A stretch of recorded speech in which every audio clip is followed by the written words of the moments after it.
Молоко, сметана, фрикадельки, свежезамороженная рыба, огурцы и хлебобулочные изделия. Все эти продукты изготовлены местными товаропроизводителями и в последнее время становятся больше на прилавках магазинов.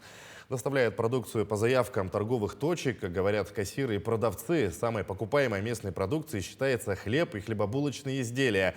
Также покупатели активно берут молоко, кефир и сметану. Тем не менее, местных товаров в Северных Улусах недостаточно, а по распоряжению главы региона Эсена Николаева стоит задача обеспечения постоянного наличия ассортимента из не менее чем 10 видов продукции местного производства.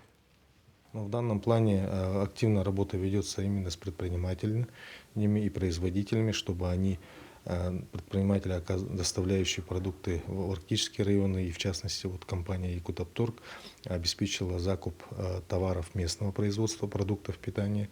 Например, уже достигнута договоренность по доставке молочной продукции длительного хранения, вырабатываемой в республике, для арктических районов.